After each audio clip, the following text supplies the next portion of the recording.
And one, we are live from the Portland Media Center. Welcome, everybody, and welcome to Levi. Thank you so much for taking the time to do this with me. I know that your schedule has absolutely exploded since you became certified as a PADI Dive Instructor. Congratulations, by the way. Thank you, man. Yeah, that is super awesome. How difficult is that as a certification to get? You know, it's definitely challenging. It's a blast. It's a lot of fun. They push you on it. I wouldn't say that any of those instructor levels are so difficult if you love what you do and you really want to refine it. Yep. But it does take a lot of time. And it is a very rewarding experience, that's for sure. Sweet. Yeah, that's really awesome. Yeah, as long as I've known you, you've been working towards that. So how does it feel to finally get that? Well, you know, it is funny. So when I was in my 20s, I'd worked my way up to dive master. And at the time, really had a choice to make where I thought diving would be my life at the time, and was looking at it, you know, way back then. And then, you know, you get out of college, you get a job, you do everything people tell you you're supposed to do. Mm-hmm. And so 20-something years in the corporate world, and then what I lovingly call my mini midlife crisis, where I got sick of flying around on planes every week. I decided to go back to what I loved and just resume where I left off. So it actually feels you know, really good. I'm sure there are plenty of 20-something-year-olds out there that are instructors and are like, what's the old guy talking about? But it felt good to put some completion on that. I didn't think that being an instructor was really going to be my jam on anything, to be honest with you. I did it to obviously help out the business and continue with my dive career. It would absolutely be necessary for what my future goals and plans are. But was pleasantly surprised to find out that it's a huge part of my, you know, enjoyment in working with students. I was this weekend I was working with a couple students, a couple kids, like 14, 15 years old. Oh, wow. They were just so excited about it, and it was awesome. Are there any legal ramifications or legal constraints of diving at that young of an age? There aren't. So, you know, the agencies have moved it back when I was getting certified many, many years ago. It was a minimum age of 12 for a junior certification that would bump up when you are, I always forget this, 14, 15 to a regular certification. Now they've moved it down to 10. And that doesn't mean necessarily that we let every 10-year-old that wants to come in and dive do it. You know, there is a conversation you have with the folks about maturity level and ability to take direction, and because they're, regardless of age and regardless of what the limitations might be on a junior certification, you're still doing something that you know, while in the grand scheme of things, statistically is a very safe thing if you do it properly, has a lot of inherent risk to it, just like many other, certainly outside sports, many other sports in general. So you do have to, you know, you kind of have to gauge the students at that age, definitely. Sure. Yep. So I definitely want to come back to what you were saying earlier about how you kind of pivoted midlife and came back to diving. But let's start with the basics. If you'd be willing to give the audience like a background on what you're currently doing, in addition to being a PADI certified instructor, like what's Absolutely. your job? Yeah. So I am the retail manager at Aqua Diving Academy down here on Commercial Street in Portland, right next to Becky's. So I run the day-to-day of the retail shop. I do a little bit of teaching as well as being a PADI instructor. I'm an instructor through SDI and through SSI as well. So we do a lot of classes. This last summer, I was in the water, you know, 4 or 5 times a week teaching, and it was amazing. And so I do a little bit of everything. Like in any small business, there's a lot of hats that are worn, and I'm happy to wear most of them. And no, it's been an incredibly rewarding experience. And some of this sounds a little bit cliche, right? But you know, leaving something like the corporate world and then going and doing something like this, following your passion, you know, it's It is. It's incredibly rewarding, and I'm happy certainly every day to do it. It's definitely given me a different perspective. And one of the beautiful things about scuba diving is that you're only competing with yourself, Right. so you can do as much as you want to do, which means it's a sport that can be enjoyed at 10, as we talked about. Yep. Or, I was talking to a woman the other day who was 80 and was going on her dive trips. Where was she going? That's She was insane. I think she was going down to Roatan or something like that. But, Okay. and then it can be anywhere in between. As you know, I Yep. got people that I dive with that say, hey, I don't need to go any deeper than 30 feet, and I really enjoy it, and I enjoy working with them. And then I've got buddies who are training for 200-foot free dives or 250-foot, rebreather dives on really technical wrecks. So Oh my gosh. there's just a variety and a full spectrum of opportunities in the sport. A 200-foot free dive. How long would you be underwater for? I mean, it depends on what your goals are, and I mean, really speaking from a naive standpoint on this point, but I have talked with him quite a bit, and he, there are plenty of free divers in the world. Well, not plenty, but there are a good handful of free divers in the world that go to these extreme depths, certainly, and he's certainly as qualified as any of them. He's done it, certainly. So surprisingly, it's only a couple minutes of only a couple of minutes minutes. of a breath hold, but there's exertion going on during No that. doubt. And to tell you the truth, the first time I tried to hold my breath just sitting on the couch, it was only about 30 seconds. So Of course, it's yeah. an Like impressive- this is it's an something we don't impressive think feat. about. Yeah. So there's a lot of science behind it. Yep. There's, I think there's a little bit of art to it as well. I'd advise you, if I understand you right, you might have a future guest that will have some more input on that as well. I really hope so. Yeah, that would be super cool to get somebody who knows a little bit more of that. Yeah. So let's talk shop here, right? So Maine has, when I looked it up, about 3,500 miles of coastline. So that's 3,500 miles.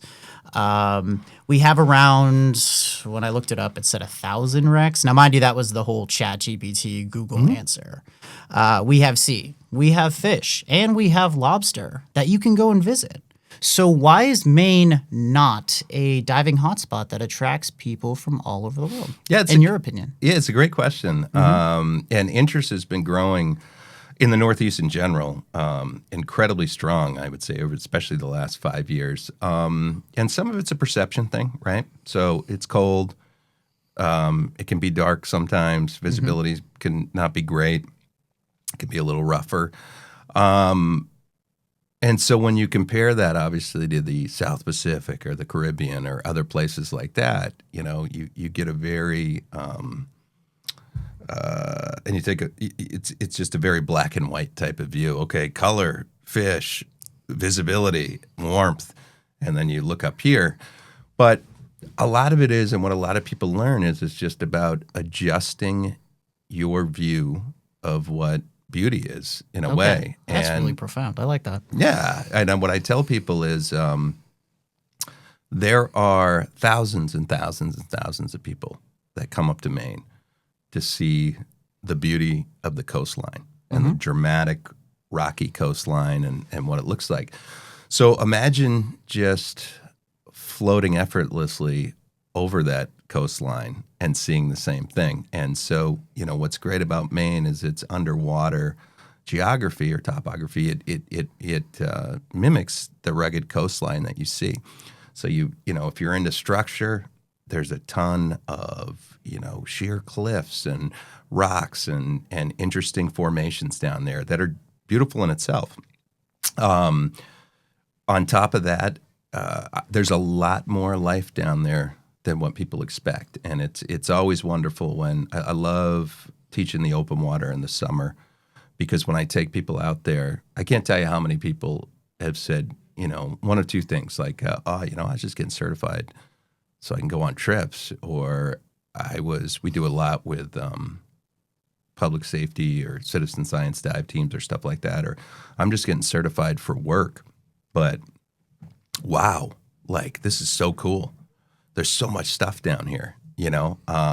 There's so much stuff and there's so much color. It's just unique. It's a different, you're going to see a different color palette. You're going to see a different grouping of creatures than you are in warm water or anywhere else in the world. And so when you adjust your perspective to that, it's an incredibly beautiful experience. In fact, there's a dive site right in Cape Elizabeth where on a good day with really beautiful visibility, I still contend it's one of the most beautiful dives I've ever done in the world. No kidding. Yeah. And where is that spot? What is that spot? That's Dyer Cove. It's right at the end of Two Lights. It's by, in fact, if you Google the Lobster Shack, which is the restaurant down there, you get right to it.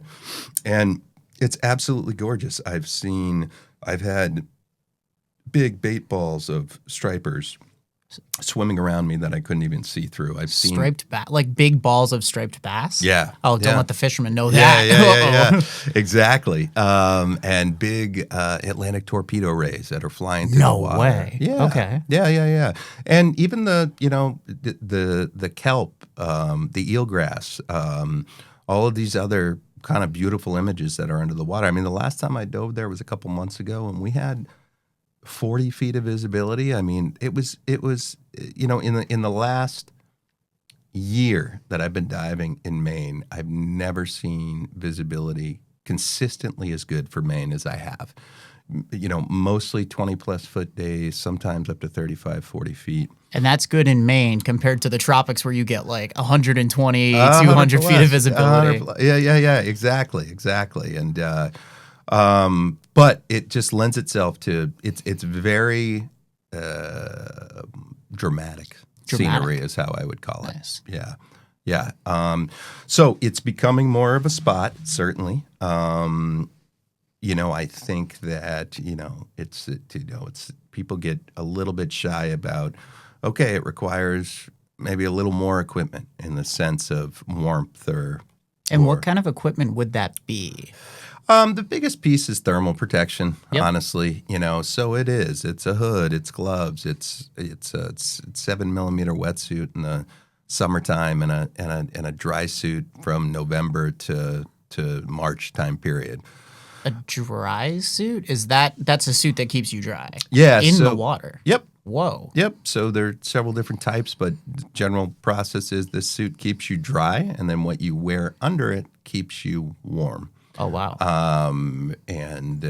So it really can expand your horizons in what you want to do for diving, because not only in Maine but all over the world. If you go out to the Pacific Northwest, there's a place called God's Pocket out off of Vancouver. Ooh. And there's many people have heard about going up to Iceland and diving. I mean, there's beautiful cold water spots with amazing creatures and amazing scenery that dry suit diving allows you to access. So again, it's just about shifting your perspective. And I'll tell you too, the other thing with Maine, just to get off on a little bit of a tangent here, and I was just thinking about this today, is the beautiful part of Maine is, and I hope to be doing it again this summer, but the last couple summers, I can be in the ocean in the morning and on the mountain bike doing downhill mountain biking in the afternoon. And that's why this state is the best. You got both. You got the best of both worlds in this state. You don't need to go anywhere else. You do. It's just gorgeous. There's nothing like being in the water, and there's nothing like being in the woods, and I enjoy both of those. So yeah. Awesome. Yeah. So who are some of the major players in the Maine dive scene right now? Like, who would you say are some of like the major figureheads? Yeah. It's what's kind of nice about it is it's such a community activity, and there's so many people that do so much for the sport of diving and help out in creating awareness, especially in Maine or in New England altogether, that, it's hard to pick out certain people. But I definitely say, shout out to Diver Ed and his wife Edna. Diver Ed, man. He What does a the name. dive-in theater up in the Bar Harbor area. Okay. I might get that a little bit wrong, but this guy's been diving since he was a kid and promotes it so well. Him and his wife, and he's got a bunch of different boats, but his big boat is the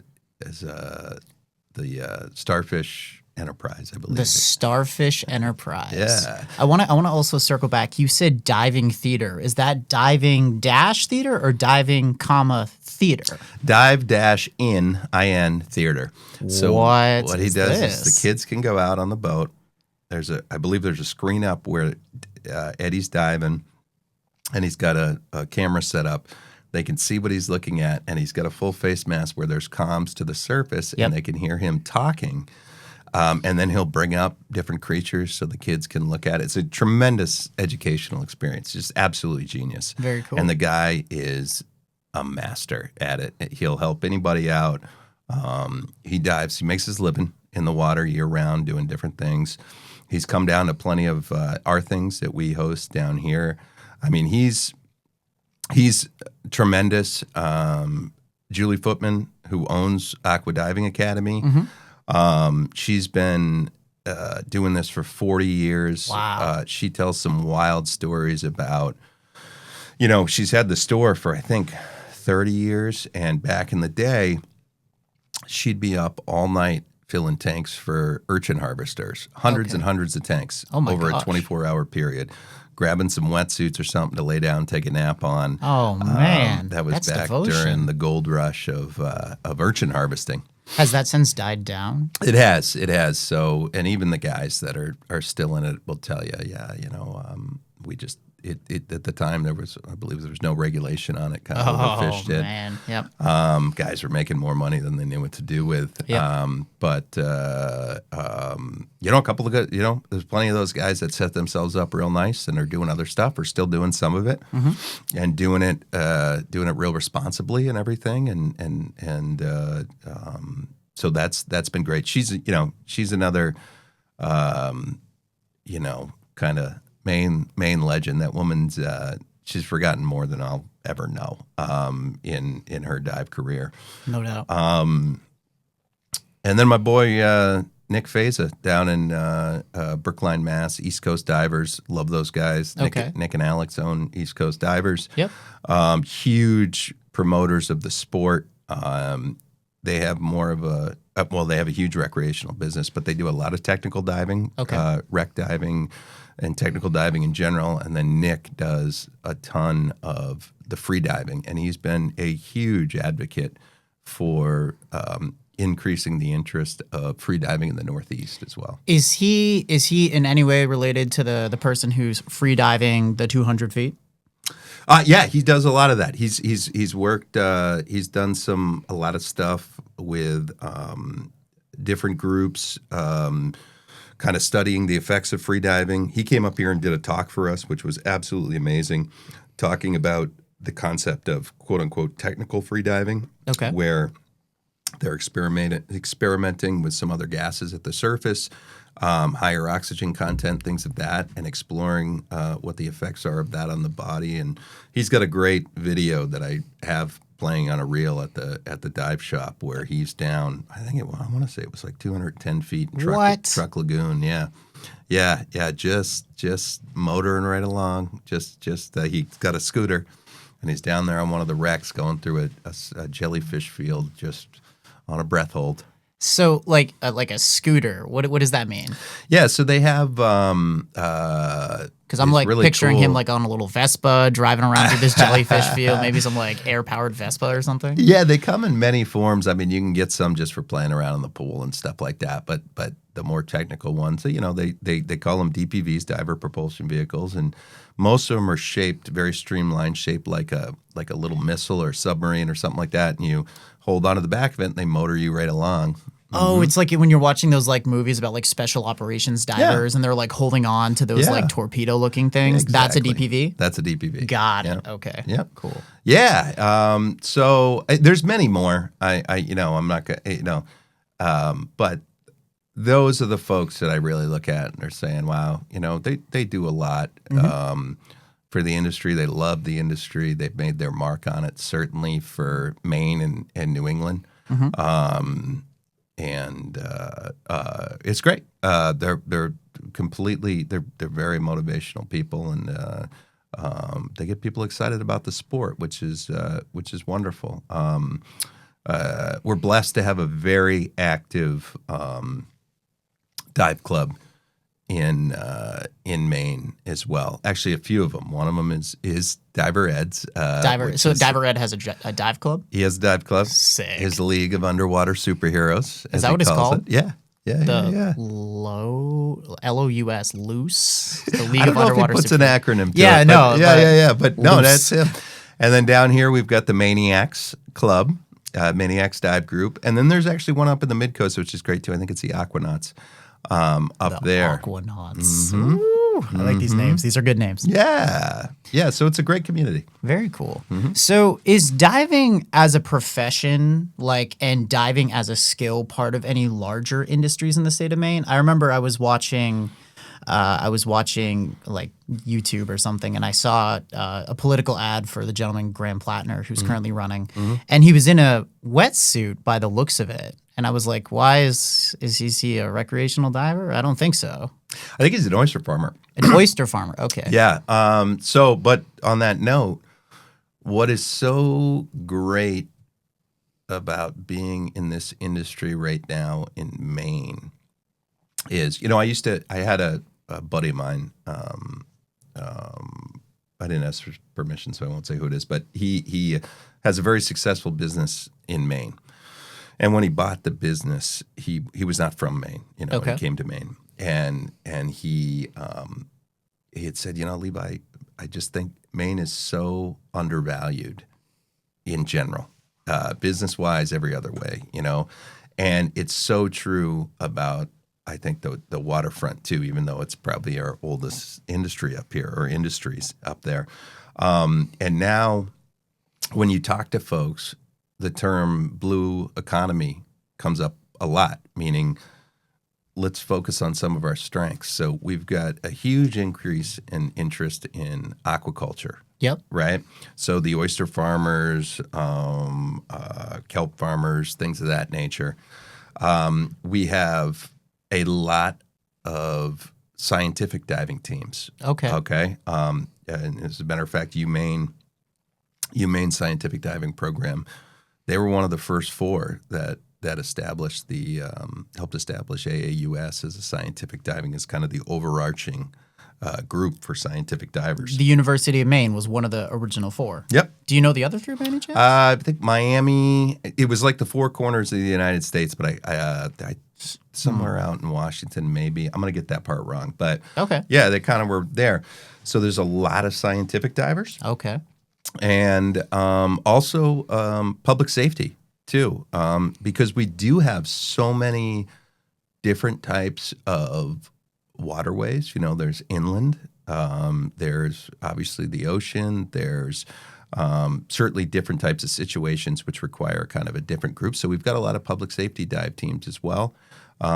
We've got a lot of commercial dive outfits, for-profit companies that do that. So there is just it's such a broad spectrum of opportunities beyond, just recreational diving that we personally sell gear to, service, do training for, things of that nature.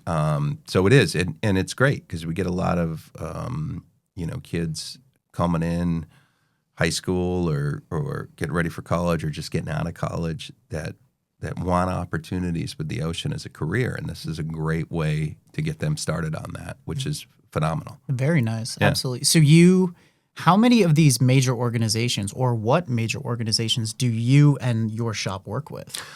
A good amount. So we do a lot of the scientific diving teams.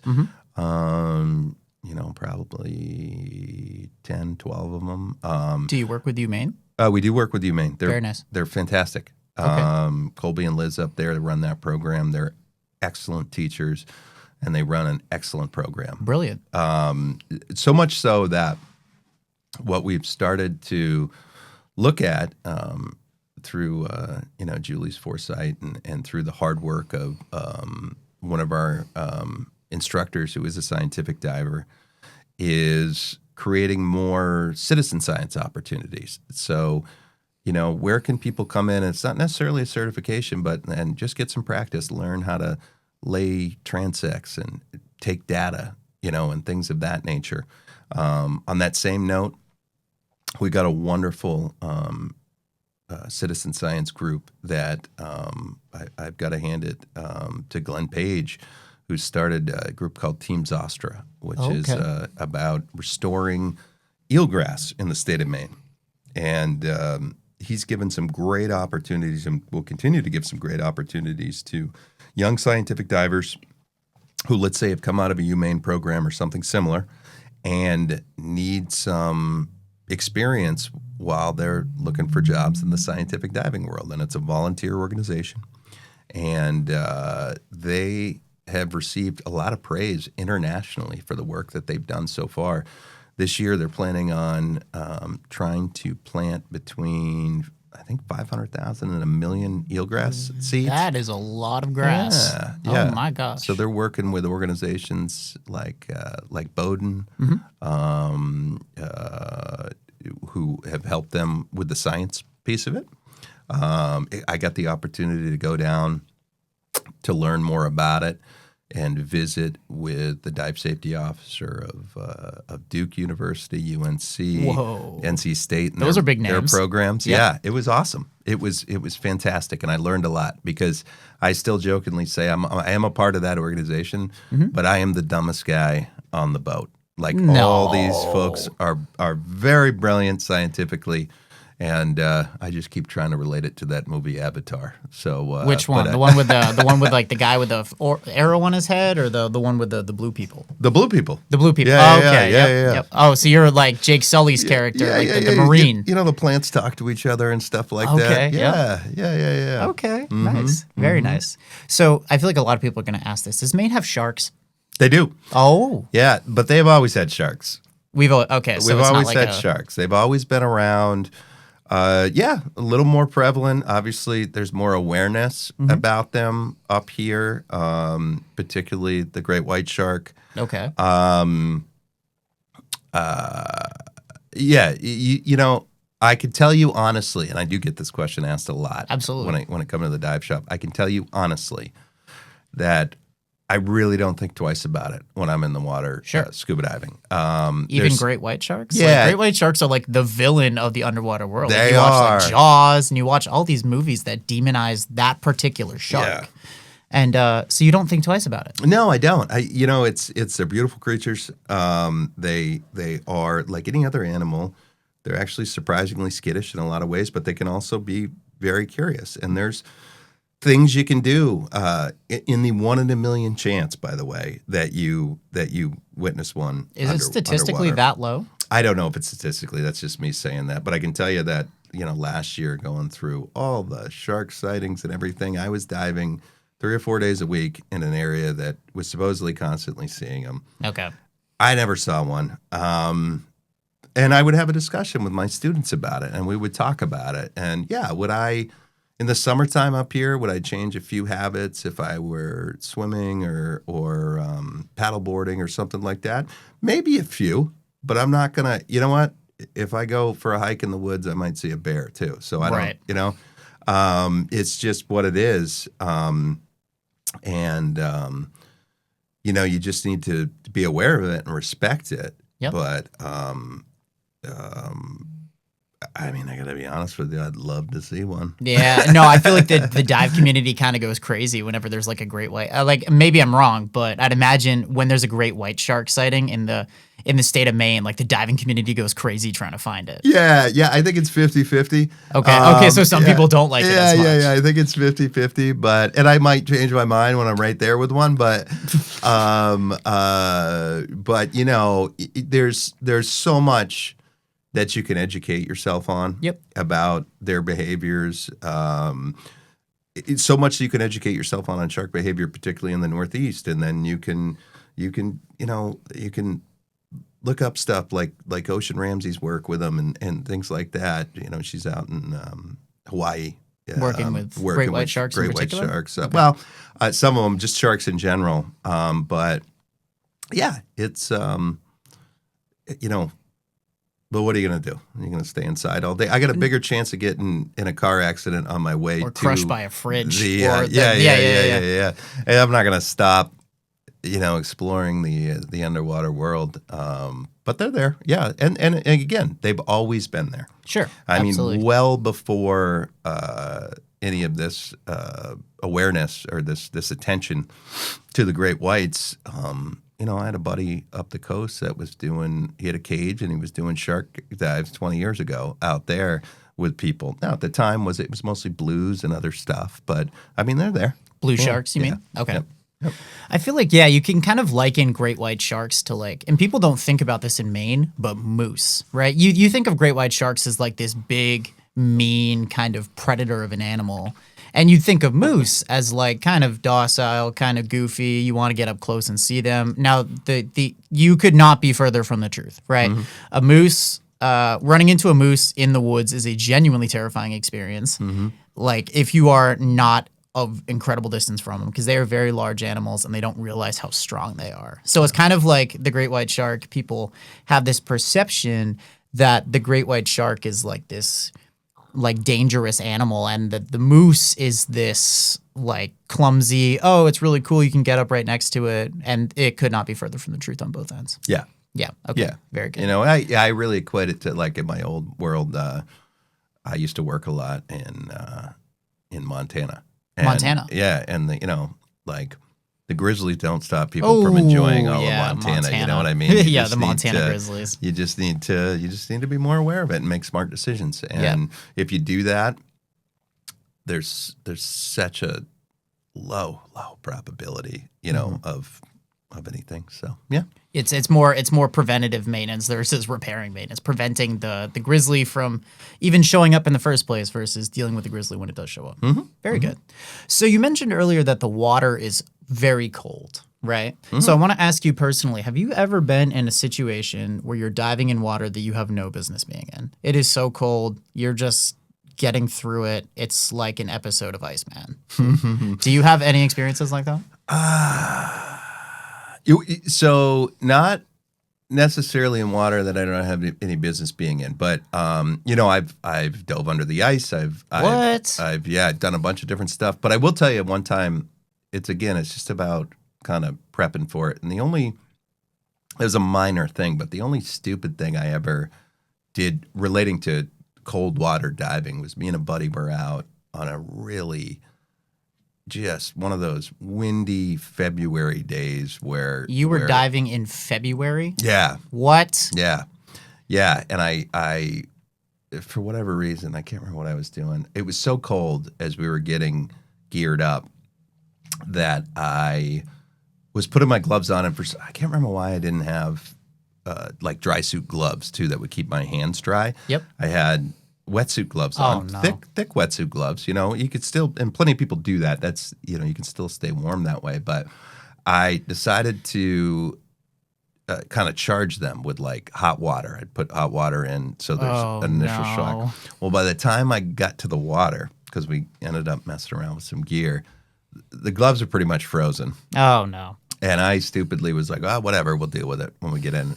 And I was in for about 20 minutes, and I called the dive, and I got out. My buddy gets out. Now, he not only had dry gloves, he had electric hand warmers in his dry gloves. Oh, that's genius. Yeah, it was beautiful. And so he's trying to talk to me, and I'm getting my gloves off, and I go, hey, man, I love you, dude, but I'm going to sit in my car for a little bit, and you need not to talk to me. And I sat in my car, and just the pain that came back from that. So that was my own doing, though. I don't want to. Diving in February in Maine has some beautiful things to it, but you do need to stay warm, and a lot of it is about the prep on the surface. You know? Yeah. I bet it was it like a recirculation thing where like as your hands were getting warmer, it's just sending those pain signals. I just sit there that quietly. Yeah.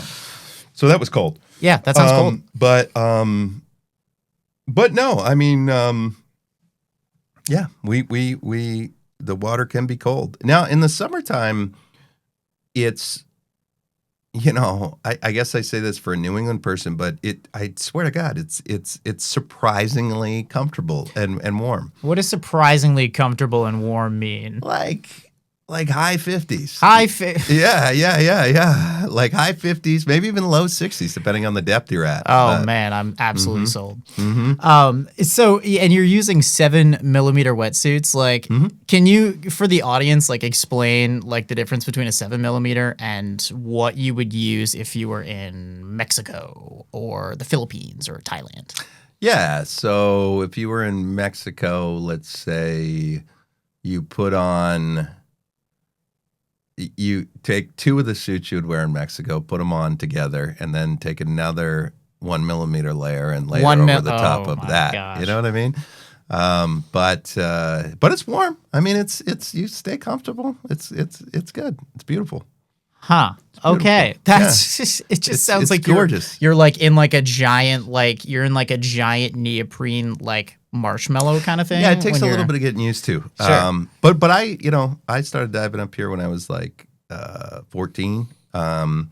So and I lived a couple hours up the coast, so it was even a little bit colder up there. Oh, but man. but yeah, no, it's nice. I mean, I'm not gonna lie. There are some of those days where you get to the dive site and you're like, I don't really feel like putting all this shit on right now. Fair but once enough. you're in the water, man, it's gorgeous. You don't even think about it. You're looking at all the stuff and all the colors. And once you get to things. once you get to that place where like the initial pain signal has gone away, now you're sitting here and you're like, okay, like maybe this isn't too bad. Yeah, well, and usually, when you're putting that stuff on, how thick it is, you're ready to get in the water by the time you get all that stuff. Oh yeah, on. because you're probably warm. like overheating. Yeah.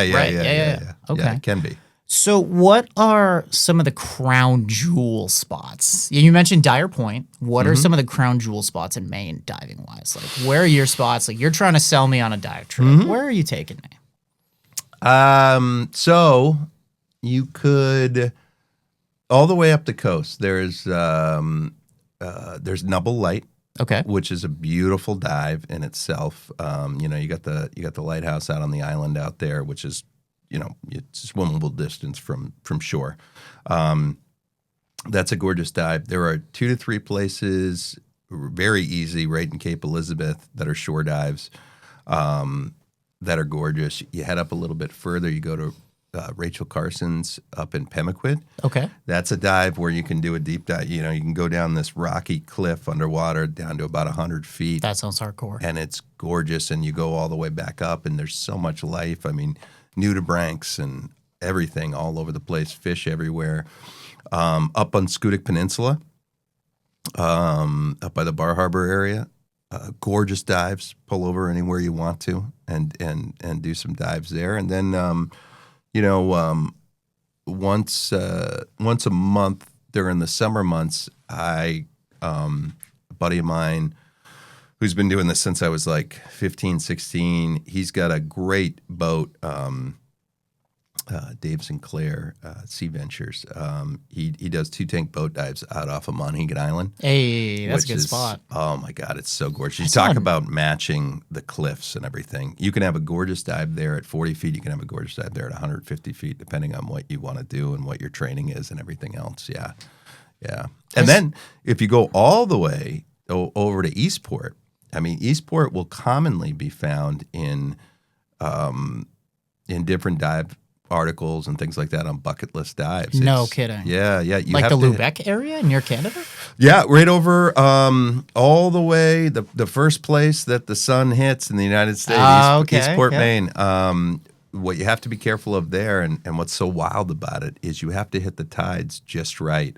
Like you literally get about 50 minutes. My understanding, I haven't dove it. Somebody's going to correct me on this, I'm sure. But I'm making this up right now. But you jump in, 7 minutes after high tide, and you get 50 minutes before the current picks up again. Oh, it's like an Everest window. And you get out of there, or you're going for a ride. Okay. Somewhere you don't want to go, but dear. But it's supposed to be. It's gorgeous. So I would like to get up there and do that. As long as I've lived in Maine, I've never had the opportunity. Okay. Yeah, you're going somewhere you don't want to go, straight into Canada. Have you ever considered diving Flagstaff Lake in the Carrabassett Valley? The reason I ask is because Flagstaff was formerly a town. It was formerly the town of Flagstaff, and Central Maine Power, a while back, and I might get corrected on this, but Central Maine Power wanted to make a hydroelectric dam up in that area. So they gave the state of Maine two options. Either we flood the Carrabassett Valley or we take Flagstaff. And they ended up choosing Flagstaff. And it's probably a good thing they did, because otherwise, like Sugarloaf and the Bigelow Range, none of these places would be accessible easily. And they took Flagstaff. They claimed eminent domain. Everybody left, and then they flooded it, right? They flooded it to make it a lake, Flagstaff Lake. So if you go to Flagstaff, there's one spot, I don't know if it's still there, but we called it Rhode Island. I was doing a paddling trip out there, and we go to Rhode Island. And the reason it's called Rhode Island is because it's just a slight, like a part of the main road going into Flagstaff. It's just an island now. And you can see it if you look at Google Maps, you look at this lake, you can see this just the main road, and there's just like one little part that's like up above the water.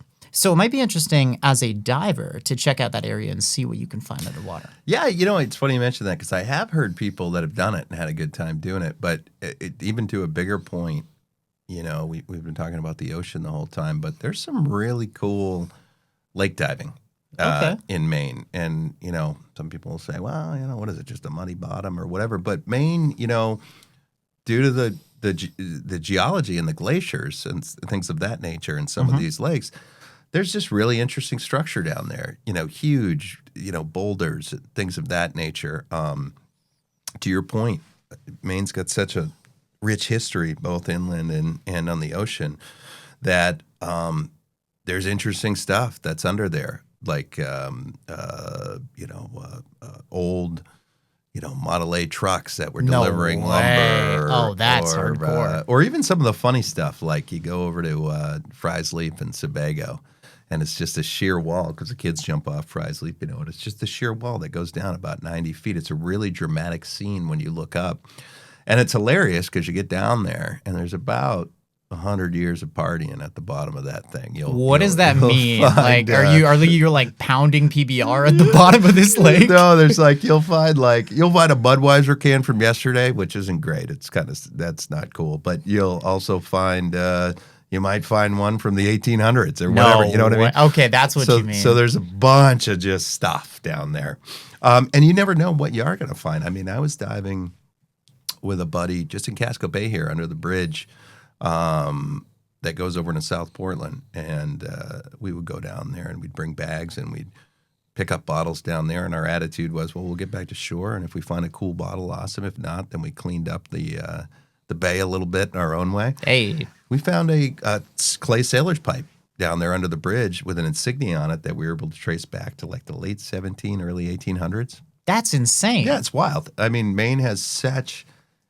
as I said, just a rich maritime history going back hundreds of years. No kidding. There's just wild, wild stuff that you can go down there and look for. And, that's kind of what's fun about the sport, too, is whether it's that or shipwrecks or debris fields. Yep. It's kind of fun to pretend to be a kid again and go on a little treasure hunt, so to speak. That's super because you never know what you're going to find. Yeah. Okay. Yeah. So I want to transition a little bit, and I want to start talking about your experience and your advent to where you've ended up now.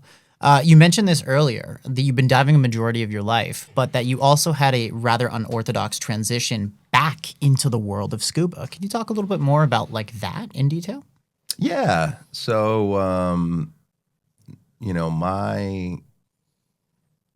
my experience with the underwater world started when I was 10. I was always in the water before that, but 10 on a family trip down to to the Florida Keys, and doing a snorkeling trip down there with my dad, and seeing the famous Christ of the Abyss, which is it's a statue of Jesus Christ down at the in the reef down there. That's in Joseph Pennicamp, right? Yes. Okay. Yeah, exactly. And so we did that, and then my dad, a year, too, after that trip, decided he wanted to dive, and I would watch my dad dive, and then I got certified when I got old enough, and then those would be our weekends. We would dive. We would explore different areas. We would recreationally scallop dive. We would do all these different things, and then we'd start going on dive trips. And my whole family, my brother, my mother got certified, and we would go to places like Bonaire, down in the ABC Islands, and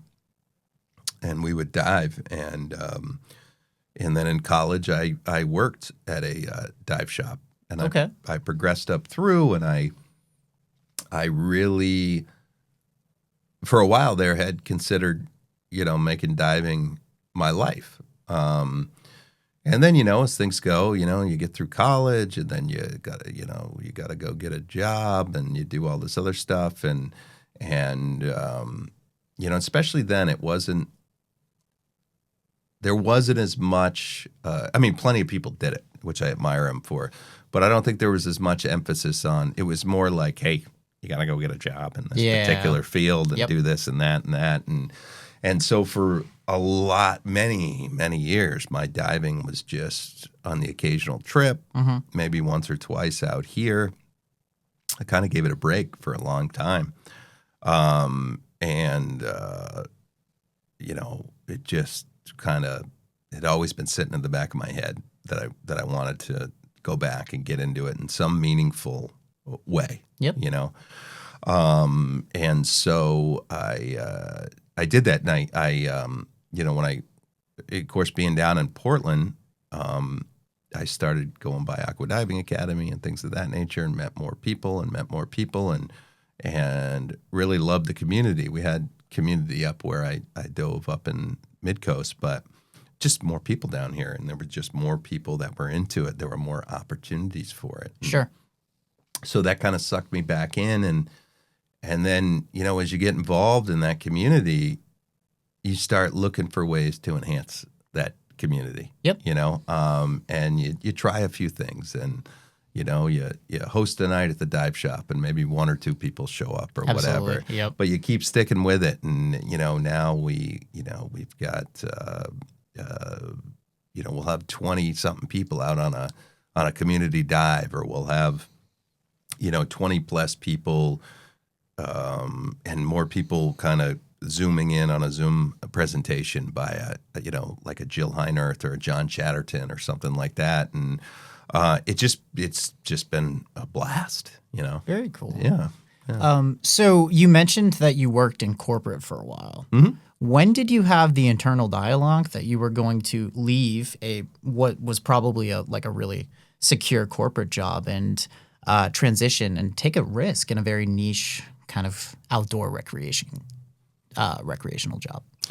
Yeah, it was probably a few years ago, like not relatively recent, what I mean? Where, it's like, all right, I can keep doing this other thing. And, when I retire and even during, when I take my vacations and when I retire, I can enjoy diving and everything else. And then there was another piece that's like, well, or I can have these experiences now and keep having them and load up on them and enjoy it. And I guess that was a little piece of it. And like I said, I really fell in love with the community. I mean, there's not a day that goes by in that shop where there's not, at least 10 people that come in that I've dove with or am diving with and having great conversations with and learning more about their lives and sharing the sport with. So it's fun. It's a lot less isolated. It's a lot less isolated, so to speak, than kind of being in that corporate world. And you got your customers you like, and you've got your you've got coworkers and stuff you may like, but it's still just all kind of a business. And this is a business, and I want it to be a good business. Absolutely. But there's a lot more kind of meat to it, which is great. Great. Yeah. It's a lot more community driven, and you feel part of a bigger community versus being part of this kind of like corporate community that's just kind of like based on like status quo business. Yeah, Transactional yeah, and relationships. you look, not to knock it. I mean, I learned a ton. Right, yeah. I learned a ton, and there's still things I miss about, the sales world and things like that. Not that I'm not doing that now, but in Right. those bigger corporate types of situations. But I do, I shared this the other day with a group that I was with when we were talking about the scientific diving, and everybody had to give an intro on why they wanted to be in this kind of scientific diving thing. And, it just kind of hit me that diving has been really good to me in my life. You know what I mean? I really enjoy it. It's huge stress reliever. It's fun. It's challenging. I've done a lot of things because of diving. And this gives a great opportunity to kind of give back to that sport too, whether it be in the citizen science group or just cleanups or educating others to dive or things of that nature, just bringing more awareness to,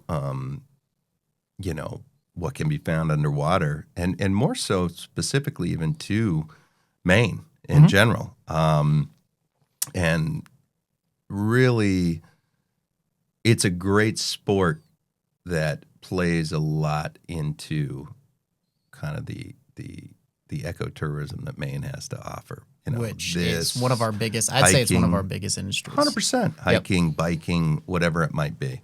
It's hugely rewarding. So, I'm having fun with it. Awesome. So let's talk about that citizen science aspect. You said that you were part of, what was it, Team Zostera.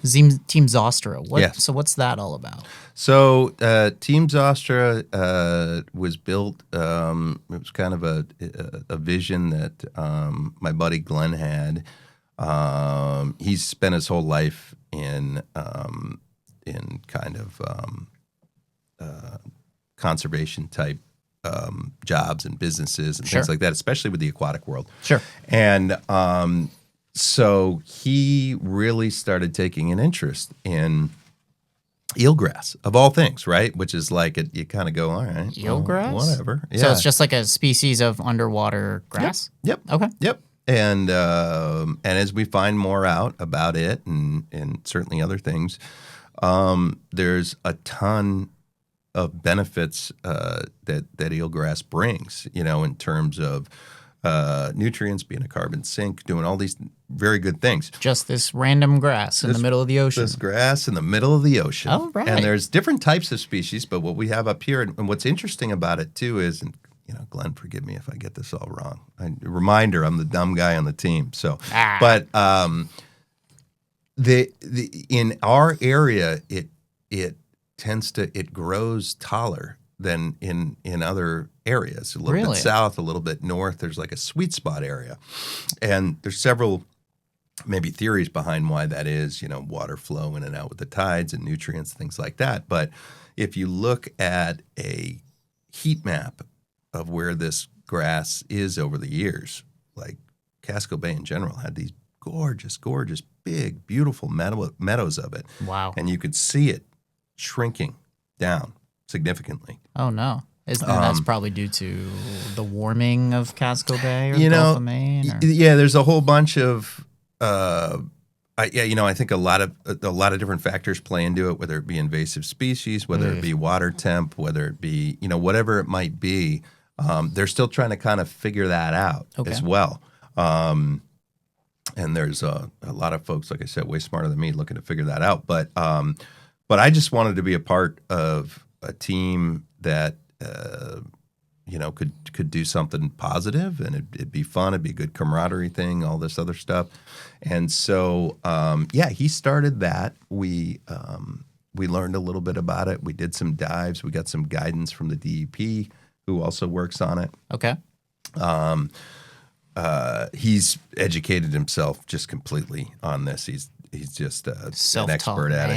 Yeah. I mean, he's a great communicator and networker, and so he's gathered all this information and this protocol for how we can study it, and we've got a few beds out there that we planted, with a control group, and then 2 different methods of planting the grass to see if it grows, and we've had some success that way.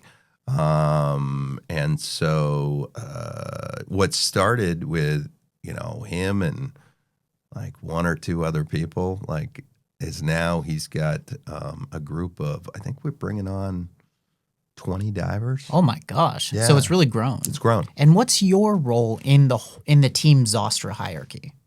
My role is so for a good while and still technically as basically the local dive safety officer or assistant dive safety officer. Wow. Sounds very serious. It does, doesn't it? Yeah, absolutely. Yeah. I'm the dive safety officer.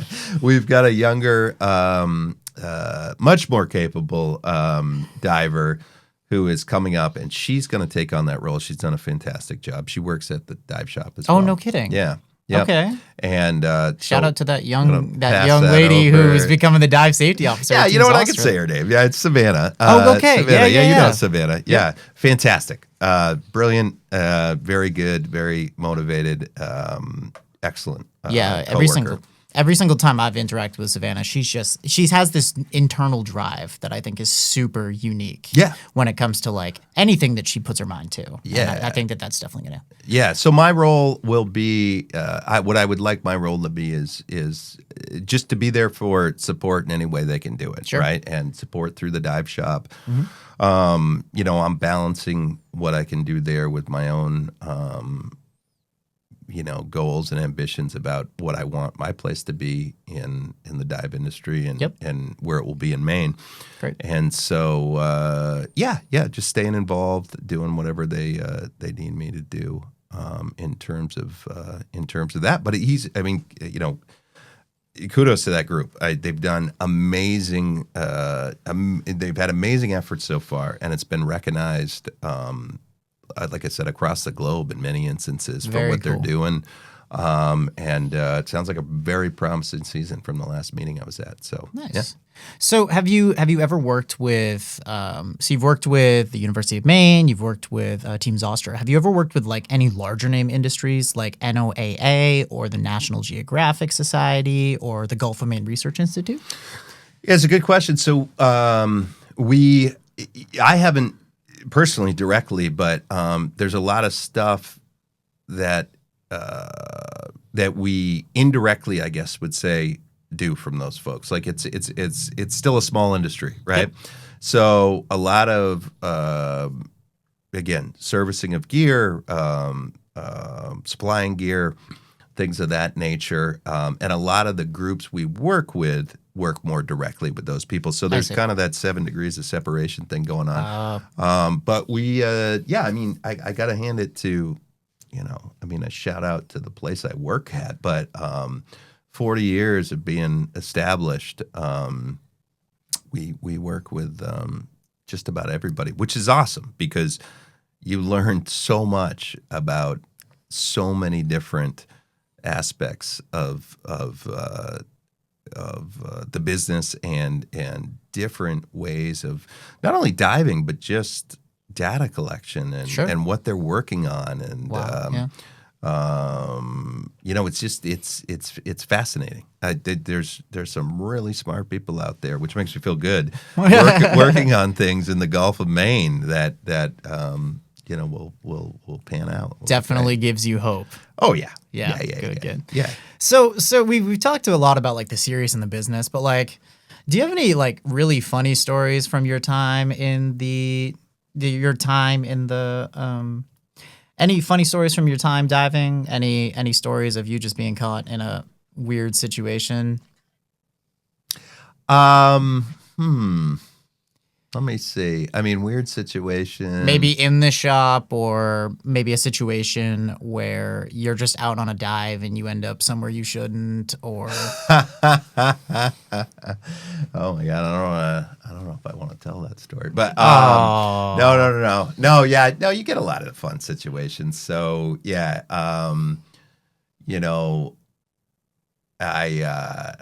I was a buddy of mine. Me and a buddy we were diving actually at Dyer Cove, and this happened. Okay, yeah, and we found this old anchor, big giant anchor, old anchor. And at the time, I didn't think much of it. I was just saying in my head underwater, I'm like, Julie or one of the guys that works Casco Bay will know what this is, and they'll tell me about it. And so we get in, and I start asking people, and nobody knew. And they said, you should mark that. And I'm like, oh, cool. This is a cool little thing we can do. So a few weeks later, I get like three other guys, and we go out, and we're planning on finding it again. And I'm like, okay, so if we go in at this point, we can wrap around this cove here, and we can find it. And I think so. And it was a little rough that day. And one of the guys, rightfully so, was like, I don't want to get in over here because it was outside of the cove. It was open ocean. It was pretty rugged. So I said, all right, well, we'll reverse course. We'll go in from the cove, the protected area, and we'll retrace our steps backwards, and we'll see if we can find it. And so it was. I said, well, each dive in buddy teams. As long as you're with your buddy, if we lose the other two, you guys are buddy teams. We're all very experienced divers. Of course, and yeah. You're not doing this on an no, and it's just, and I want to be clear. It's just 4 buddies going for a dive. I got you. No teaching, no class. Yeah, no tutelage. It's just 4 guys recreationally diving. Yeah, recreationally diving. And so I, via arrogance and whatever else, thought it's been here a million times. I'll just naturally navigate underwater to where we need to go. And about 35 minutes into the dive, it's me and just one other guy, and the other guy said, I knew they were good or whatever, and they were somewhere else. And I'm like, this is weird. I don't recognize this part, but I think I know where we are, And by the way, we're not all that, probably in 50 feet of water. And okay, so not terribly deep. Nothing crazy. And about 45 minutes into the dive, I'm like, oh no. This is really odd. I really, really don't know where I am. And the other guys, we're checking in. We're doing all our buddy stuff. You know how much gas you got, all this other stuff. Everything's good. Well, 55 minutes into the dive, I'm like, this is really weird. It's not getting any shallower. I don't know. And there's a little bit of current here that we've been riding for a while. So the other guy's still good. He's a good diver. And so finally I say, hey, you know what? Let's, I signal, let's go up. We'll take a look. I'm like, I think we're right outside the cove. And so we ascend, and we are way the hell out there. Shit. Like way the hell out there. And I immediately, I turn around and my buddy just starts laughing, and I start laughing. So we're good natured about it. I said, all right, well, shortest point is point A to point B. Let's swim in over here. And we swim into this little area. And by the way, it was when we were snorkeling in, I mean, geez, we should have gone back down. It was gorgeous below, like just beautiful structure and everything. Oh no! And you just ended up in the wrong spot just entirely. The wrong spot entirely, like a cove over or something like that. Yep. And so we get on shore, and we're a little tired and everything. And I'm like, well, if you're anybody that knows Dyer Cove, there's a lighthouse up on the hill or whatever. So I could still see that, and I could see that my other buddies, like I can still barely, but I can see that they're on shore and everything. And so everybody's on shore at this point. Yeah. Okay. So I got no worry about that. My only worry now is like, all right, how much of a pain in the ass is this going to be to get back over there? And so I said, well, we'll just cut up through here, like on land, because it just logically there's the lighthouse. It just wrap around. It'd be a little bit of a hike, but whatever. We got our gear on, and we kind of step over this little fence area. Uh-oh. That's not good. No. And all of a sudden, we're on this perfectly manicured lawn. That's really not good. And you're still in your dive gear at this point. Yeah, full dive gear, tank, everything on. Oh, my God. And we're walking down this beautiful driveway. Oh, no. It's getting worse. And I look over at my buddy, he goes, we're totally being recorded right now. I go, yeah, I'm just hoping that the Dobermans don't come out or whatever. So we get to this rock wall at the end, and I'm like, so we climb over the rock wall. And this is a perfectly manicured rock wall. This isn't like one of those rugged ones you find in the middle of the woods. No, this is a very beautiful rock wall. And so we jump over that, and now we're on a regular road. And I'm like, that's a little weird. I said, all right, well, let's just walk down the road. But I think we wrap around here. Long story short, all of a sudden we're on a woods trail in the middle of the woods. like a hiking trail. Yeah, yeah. In your Full I'm assuming dive you're in gear. a dry suit. Dry suit, Okay. tank on the back, everything, hood on. Oh no. My buddy's just laughing his ass off. Yeah, the absurdity of this And he's situation. like, did I ever tell you how much I love Misadventure? And I'm like, yeah, I'm not having as good a time as you are, but okay. And so we're walking down this trail, and this woman comes walking the other way. Oh, She's no. with her dog. Oh God. This older woman. And she goes, are you boys hunters? Because there's no hunting allowed in this woods. You're kidding me. And I said, no, ma'am. No, we're not. No, just got a little lost. And she goes, okay. And just keeps walking. No questions about the tanks. No questions about. No regulators hanging off. You're looking like some Navy SEALs here. Like. Yeah. And yeah. her first question is, "Are you guys hunters? What are you hunting in that outfit?" Yeah. I don't know. What? I don't know. It was funny. I laughed my ass off. And then we get to the end of the woods road, and we're on this other road. And at this point, now I'm getting tired. And I'm like, all right, I don't even care. I threw my gear in a ditch. Because you're slogging all this gear. Yeah. It was heavy. And I throw my gear in a ditch on the side of the road. No kidding. And I'm like, please let this be here when I get back. That's expensive gear too. Yeah, right? it was I'd a lot. assume so. Yeah. Yeah, it was a lot of. I would not have wanted to lose it, but I see this house, and the car has a fireman's license plate on it, and so I said to my buddy, I go, dude, this dude's gonna help. You know what I mean? So we go up, we knock on the door. We're just standing there, still in full dry suits, hoods on, gloves on, everything, soaking wet, and this older gentleman comes to the door. And without missing a beat, he just looks us up and down. He goes, "You boys been doing some diving?" Hey, yeah, okay, well. Yeah. I said, yeah, we got a little off track. Better than hunting. Yeah. Better than assuming you're hunters. Oh, yeah. Well, it turns out this guy was like the former head of the Cape Elizabeth wet team, the rescue team. No, okay. Yeah, dude, so he... super cool guy. Nice. And he's like, yeah, just get back in my truck. And I'm like, all right, cool.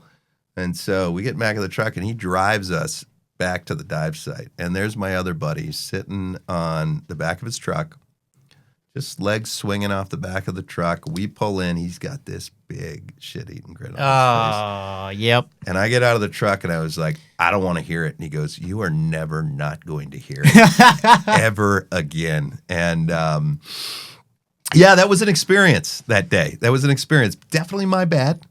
It happens. But everybody was fine. It was a good laugh. Everybody got a good kick out of it. And that's how things go in the outdoor recreation world. Like, I could tell you, I once got lost heading to Mount Reddington. Mm-hmm. Like, I got lost. Like, I went down because Reddington is what's called a bushwhack. It doesn't have an established trail to it. And I just took a wrong turn, right? I saw a clearing. I'm like, that's the way I'm supposed to go. That is not the way I was supposed to go. I ended up on a Appalachian Trail survey line, going through like woods and going like over rocks. And I'm like fighting to get over these dead trees. And I'm like, this should not be this hard to get to whatever this mountain is, Mount Reddington. And by the time I finally gave up and just in a fit of pride looked at my phone, I was all the way back on another mountain, like 2 miles from where I was supposed to be, middle of the woods. Yeah. I'm like, shit. So I have to now navigate from this transect line back to the Appalachian Trail. And, you just get lost in the outdoors sometimes. And as long as you're like good, like as long as you know what you're doing and you're prepared, it's just, and you get back safely and you don't have to call search and rescue. All is good. All is good. And all that's is what, good. and that is just know what you're doing in the outdoors. 100%. Comfortable level with yourself and complete comfort level with my dive buddies that day. 100%. So, yeah, would I have planned it differently? Sure. Oh, but it makes a great story now. Sure. So Maine has plenty of ocean, and we have some incredible players in the dive community. So what is your vision as one of the forefront members of this, of bringing diving to a larger community in the state? I think we're working on that vision right now. I think that I'm fully in line with what some of the other folks are doing. So the word that keeps coming up, obviously, is community. Yep. And so I have a couple things that I want to do. I want to bring more awareness to diving in Maine specifically, but the Northeast in general. Sure. Right? I want a buddy of mine who worked at the dive shop for a while we were just talking one day, and he had this great line. He said, I want this to be something that people do, not something they did one time. Oh, And that's huge, right? Like, how do you take this from their Discover course where they get in the pool and just try out the gear Putts and see around if they with like that, it. scuba pro. Where they're like, they're just like, we got to go. Let's go this weekend. You know what I mean? And I've been blessed with some students that are just like that. They're calling me up. They're like, hey, what class are we going to do next? Or, hey, I built this trailer. I retrofitted it into a heated trailer, dive locker / everything. We could drive it everywhere with us. So doing that, but also bringing more ecological awareness too. That is a big thing, Like leave no trace, but for the underwater world. Yeah, and I'm not going to sit here and get into the politics of it or what's going on or anything like that. Sure. Just having more appreciation for the water. And what's great about that is there are so many things, activities, and especially in Maine, where those values align. Like, I would love to have, and I know there's some groups that work on this, and there probably are some of these versions of it anyways, but how cool would it be to have some big forum, big event where people can go in and there's surfing shops, mountain biking shops, diving shops, hiking organizations and shops and things like that. Mix in a few microbrews and now we're talking. Yeah, and everybody learns about all those different activities. So just bringing diving, continuing to bring it. More awareness for it, more awareness for diving in the quote cold water and all the beautiful things you can see. Have you considered, so talking about that kind of community outreach, have you considered bringing watered down scuba lessons within safety legal parameters to high schools or middle schools? Because you are the experts of this industry. Could you potentially bring this to schools and get younger kids stoked about diving? Oh, I think 100%. You could, and some of that Savannah's working on as well. Nice. From an educational perspective, scientific diving, things of that nature. We've talked about doing a bunch of those things from snorkeling to Discover Scuba to, these things are great. At my daughter's school, they've got a an outdoor club and all this other stuff. Like, why can't that be a part Involve of it? scuba. Scuba. Yeah. So there's there's a bunch of that, and funny enough, there's not a lot of this, but it happens. There's kids that are really interested in scuba that get certified, and maybe their parents don't dive or whatever. So I try and make every effort to get a few people together and get those kids involved and get them out and get them in the water and keep them loving the sport. There's a ton of opportunity and room for scuba and to grow in Maine in various forms. So what are some of the major challenges you've experienced or that you foresee when it comes to bringing scuba to the greater Maine community? What are some of the major roadblocks, hurdles? Well, it's not like many other things. It's not an inexpensive sport. That's for sure. That's for sure. You know, and people are more likely to participate in this activity when they do have their own gear, you know, and you can slowly work your way up to that. One of the things we've already started to challenge or to tackle though too is just what I talked about earlier, which is, and I started to see a lot of this in the years after COVID, where we started encouraging community dives, because I had so many people coming in the shop being like, hey, I moved up here during COVID from Maine, left my dive buddy behind. I don't have anybody to dive with so up you here. You do have community dives? Yeah. Okay. Yeah, we'll do community dives. We'll get people involved there. And what's great about the community dives is we'll go do a dive, then we'll meet, at a restaurant or bar or something like that. Everybody grab some food, maybe grab a drink. We'll talk over it. We'll promote it. We'll send those pictures out. And what's been great is since then, other people in the dive community and in Maniacs or wherever else will start promoting their own dives. Sure. Which so is awesome. It allows for a greater, it allows for like a greater spread of diving and, just getting it between other people. Yeah. Very cool. Yeah. I think, getting understanding better communication of the opportunities in diving, Yep. and the pathways that it can take you right from the beginning when they're learning about it is something that's really cool too. And kind of breaking down that financial barrier. Yeah. Yeah. Okay. I feel like that's like a big part of it for sure. So you're in the forefront of the industry. You're the forefront of the industry in the state. So do you see any niche diving disciplines that are growing in popularity? Any unique forms of diving that maybe we haven't seen before? Yeah. Well, a couple different things. One is, Maine, and I'll define this too, but Maine's never been, this is something that's been around forever, but Maine's never been known for its technical diving community, meaning, maybe beyond the recreational limits using, and I won't bore you with too many details, but maybe deeper diving that involves decompression stops on the way up.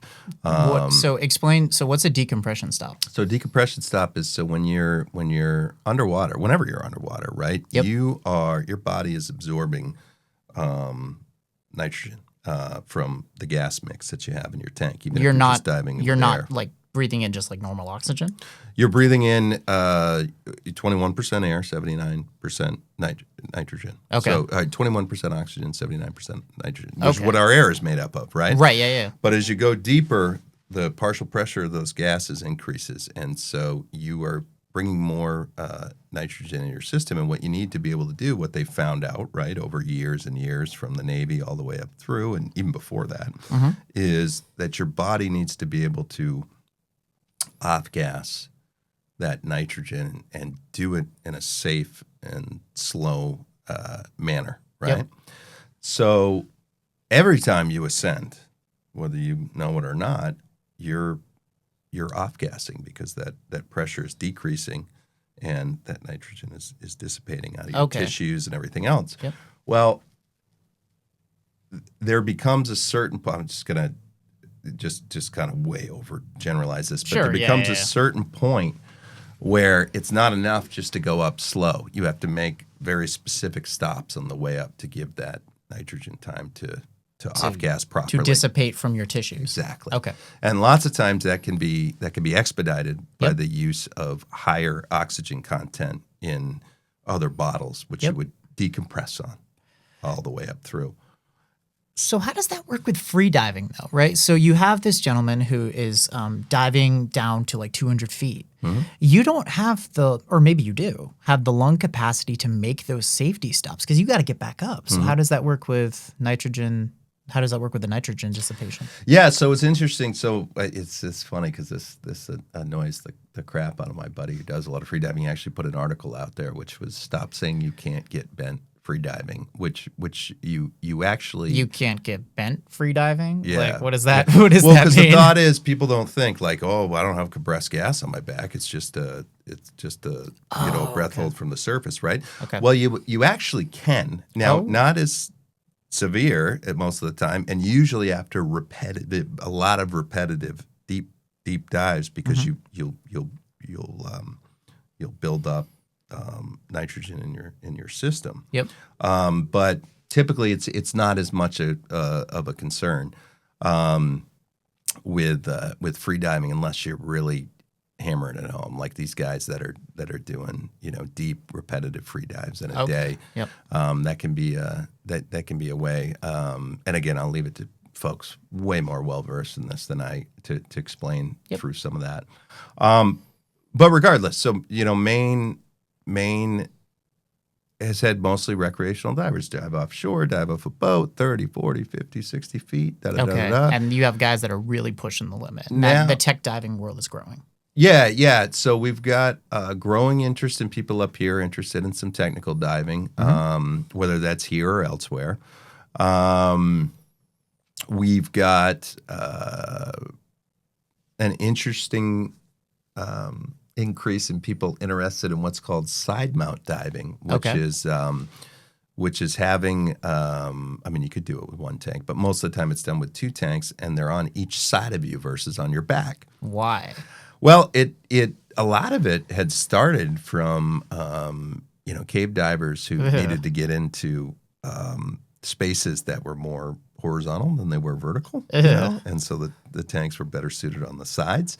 And quite honestly, there are plenty of people that are like, I don't want all that weight on my back if I'm going to dive doubles. I want it on the side, and it's kind of a neat, it's a neat tool for diving. You know what I mean? So having one on each side of you, it kind of really trims you out nicely. It's pretty cool. It's a pretty cool way to dive.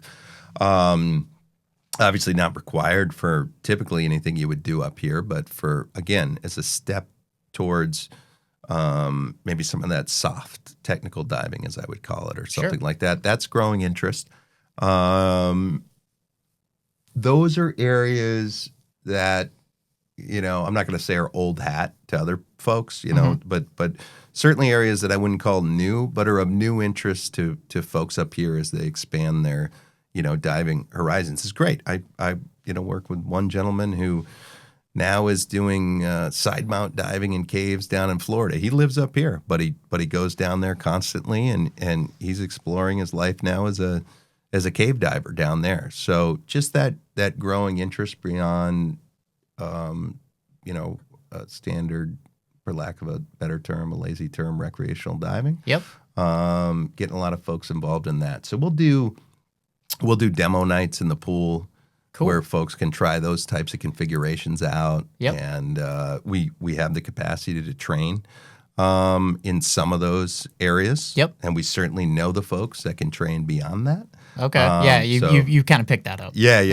Yep. Yeah. So yeah, there's a few different areas of like niche, new types of diving that's kind of wandered its way up here, which is great.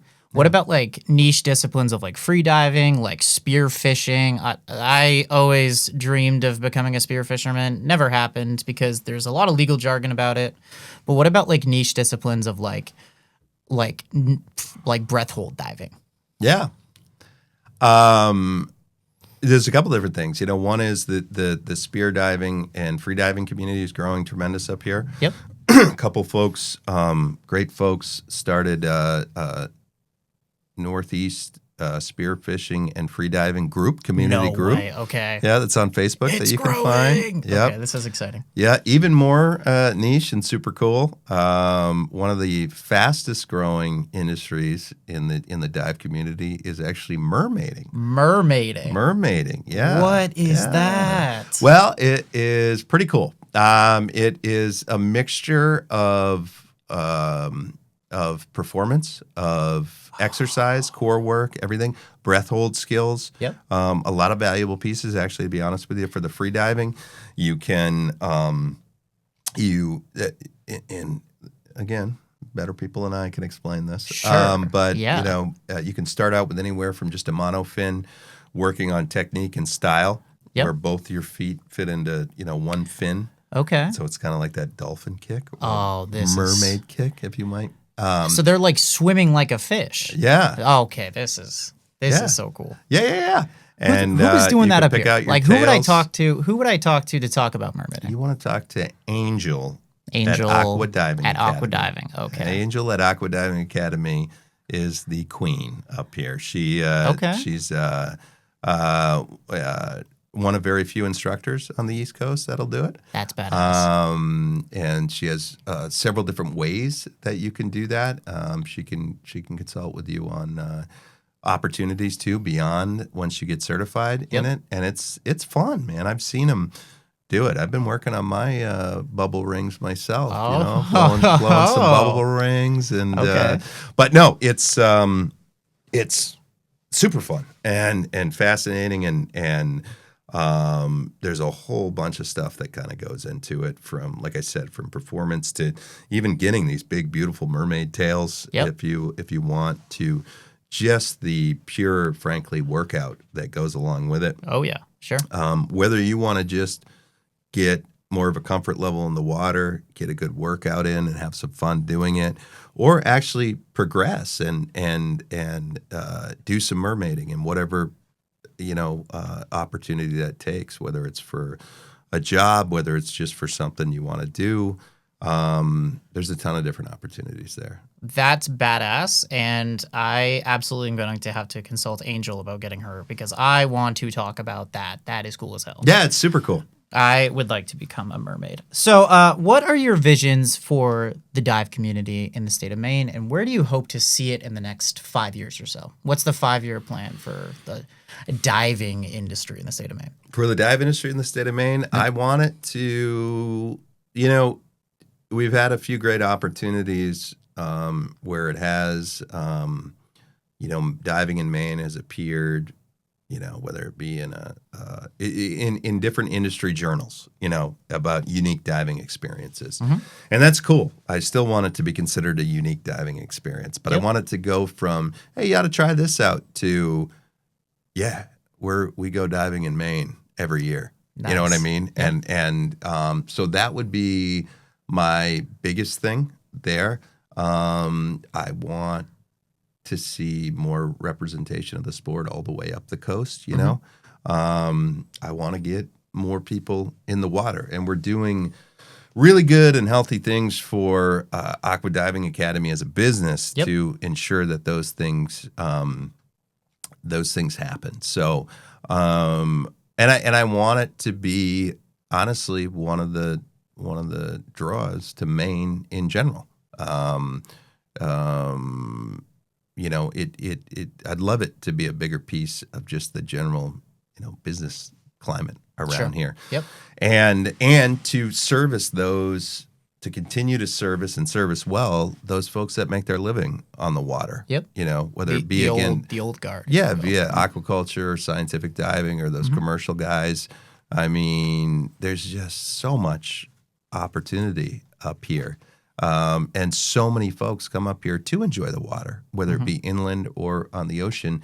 I just see us playing a much bigger part of that in general. Cool. Yeah. So I had one more question for you, and this one's not as serious. I usually like to finalize my podcast by talking about something absolutely ridiculous. So name 3, maybe niche, maybe not, underwater species that you think you could take in a fight, and then 3 underwater species in the state of Maine that you absolutely could not take in a fight. Like, I'm looking across from you, like I'm seeing like Josh Brolin, like you're pretty burly, but who are you going against? Who are you going against in the water, and who are you not going against in the water? Well, I got pinched by a crab the other day and it hurt pretty bad, but I'm going to say definitely take a nudibranch.